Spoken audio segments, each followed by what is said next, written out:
So y'all team wasn't enough. So y'all got Reggie Jackson and Morris too, huh? Morris, Joe King. No, I'm talking about. Yeah, I'm talking about. Hey, we had to reload. They got Noah? You got Noah? Yeah, we got Joe King. For real? Yeah. Oh my God. We got Joe King too. We was Wait. stacked. That's why we ready. Like, we waiting. We like, ooh, I hope this shit come back. Ooh. Yeah, no, I bet. I hope this year. I'm only getting healthier over here. Money talks, it'll tell you a story. Money talks, says strange things. Nobody placed a bigger bet on himself during the NBA free agency period than Gordon Hayward. Declined a $34 million option with the Celtics, agrees with the Hornets on a deal worth $120 million over 4 years. Carry on, my Hayward son. With Hayward wayward, Boston filled its roster with point guard Jeff Teague and big man Tristan Thompson, who they hope can work the boards. Last Celtic to average 10 rebounds in a season was Al Jefferson, 06-07. Rajon Rondo was a rookie on that team. Now he's a two-time champion and an Atlanta Hawk. 2-year deal for a club that needed to get Trae Young some backcourt help. The Clippers agreed to a deal with Serge Ibaka to fill the gap left by the new Laker Montrezl Harrell. Ibaka averaged a career-high 15-plus points per game last season. Oh, there's no place like home, even if Toronto may not be able to play at home. Fred VanVleet agrees to a 4-year, $85 million deal, largest contract signed by an undrafted player in NBA history. And Carmelo Anthony, smelling roses, again agrees to re-sign with the Trailblazers. 1-year minimum deal. Portland needs scores, and Anthony can score the basketball. Adrian Wojnarowski's phone does not have an off button, and we're all better because of it. All right, NBA, how does the Gordon Hayward deal go down with Charlotte? Neil, in 2014, Gordon Hayward was playing with Utah. He was a restricted free agent. Michael Jordan and the Charlotte Hornets signed him to an offer sheet. Now, Utah matched it. But Gordon Hayward, his agent, Mark Bartelstein, remembered the effort that Charlotte made to try to get him back east then. Well, they were able to pull it off this time. He had talked with a number of teams about sign and trade scenarios, including his hometown Indiana Pacers. But Charlotte was able to create the salary cap space, $30 million a year, to sign Hayward to, as we reported, a 4-year, $120 million deal. He wants to have the chance again to be more of a player who's going to impact his team. His role diminished as time went on with the injuries, the emergence of Jason Tatum and Jaylen Brown in that Celtic front court. All right, so when Boston knows, hey, Hayward's not coming back, where does their focus turn? Well, they got a commitment today from Tristan Thompson, free agent center from Cleveland, who they had talked on and off again about trading for a number of years. But, listen, to get the money off of their cap with Gordon Hayward this year certainly allows them some flexibility to do some things. While it was nice to have Hayward at $30 million a year, it didn't exactly financially balance out their roster to have that much money all tied into one position on the team. All right, Rondo's got a couple rings, one with the Celtics, one with the Lakers. Now he's a Hawk. What's he bring to Atlanta? Yeah, he goes there 2 years, $15 million. And this is an Atlanta team that wants to get tougher. They want to get more physical. They want to get better defensively.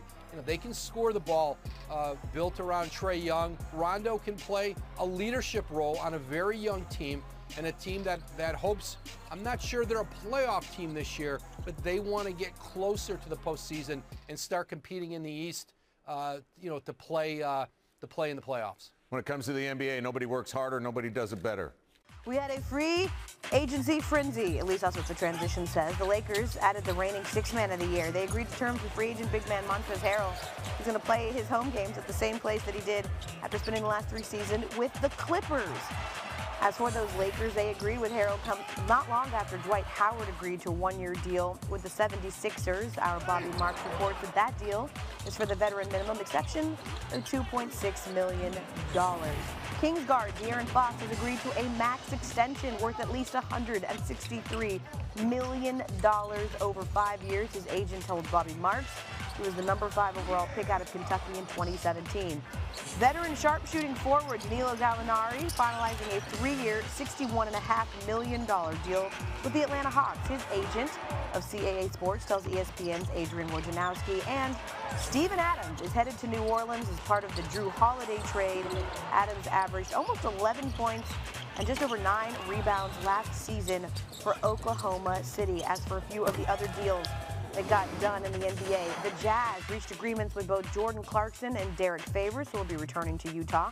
Joe Harris is staying with the Nets after signing a 4-year, $75 million deal. And Mason Plumlee is headed to the Pistons. His deal, Randy, for 3 years and $25 million. All right, El, thank you. Woj is with us all morning here on SportsCenter AM. And Woj, let's talk about this Montrezl Harrell deal. A surprise even to Patrick Beverley, who tweeted, "What?" And then a couple of choice emojis here. So fun for his soon-to-be former teammate. How did this deal come together? Well, after Dwight Howard surprised the Lakers, took that offer in Philadelphia, Montrezl Harrell needed a home. And the Lakers moved in, offered him their full mid-level exception. So now he'll go from being, playing that six-man role in with the Clippers to perhaps now the starting center for the Lakers. That's one heck of a lineup they're building, continuing to build with the Lakers there. And one deal that El told us about is the Drew Holiday deal and how Steven Adams moves to the Pelicans as a part of that. What more can you tell us about behind the scenes with a move like this? Well, you've seen now Oklahoma City has moved toward a full rebuild. You know, they traded Chris Paul. Danilo Gallinari is reported is going to Atlanta. And now Steven Adams, one of the most popular players in Oklahoma City's, league history. He'll go now with a year left on his contract. The Thunder get something for him. They get a first-round pick via Denver as part of that larger deal, a couple second-round picks. And Steven Adams will anchor that back line for Stan Van Gundy in New Orleans with a lot of young players, few better influences, locker room, and a player who can still play at a very high level. Talk about building a culture. He's a guy who can do that there for Stan Van Gundy. That's Adrian Wojnarowski with the very latest. He'll be with us all morning on NBA Free Agency. Every hero need a theme music. Sit on the throne and you can never move it. I hear my destiny is calling. So say hello to the champion. Say hello. All these wins starting to feel spiritual. They think that is magic. Welcome to the late show. I be King James version when I'm on the West Coast. So say hello to the champ. We just want our respect. Our organization want their respect. Laker Nation want their respect. And I want my damn respect too.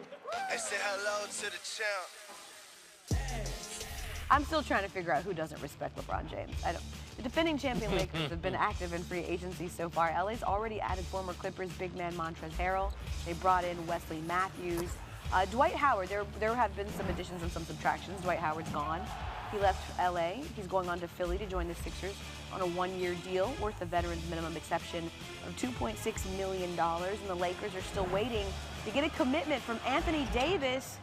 Davis is on course to eventually agree on a deal with the Lakers. But he said he just wants to take some time to sort of look at the details because it is going to be, you would assume, a significant extension. With that, our NBA front office insider Bobby Marks is joining us now. How is this Lakers roster already so different than the one that just won a championship a month ago? Yeah, rarely do you see a Laker team that just won a championship totally flip over their roster. And this is the team that left us in mid-October in here, and this is what they did last night and earlier in the week. Montrezl Harrell, he goes in and replaces. Come on. We're not going to look. It's the Dwight Demon. We're not going to. No one's replacing me. I think what we did was we broke it last night. I think we broke this last night. So what we're going to do is we're just going to explain it to. Montrezl Harrell goes in with Dwight Howard. Dennis Schroder replaces Rajon Rondo. Wesley Matthews replaces Kentavious Caldwell-Pope. So we totally flipped over this roster. And what it does to next, as you can see, they've got 6 roster spots. Okay. We're going to do some early Saturday morning math here. All right. All right. Oh, God. You ready? Oh, no. Kentavious Caldwell-Pope. Okay. You don't see him on there. Okay. Right. The most they can pay him is $12 million. All right. To be able to stay under the hard cap. What's next after that? All minimum exceptions here. So it's basically their choice is going to be Kentavious Caldwell-Pope and 4 minimums, or they can sign 5 players to the minimum exception. They're a little bit below the cap, the luxury tax here. So they still have some options, but now it's kind of just some bargain shopping with this roster. But yeah, as I said, Anthony Davis is next, filling out the roster, but Rob Pelinka has totally flipped this roster from what we saw in October. Is that a good thing? I mean, so long as they have their core piece, like, you still think that they have what they need intact to repeat potentially? Hey, if you have him,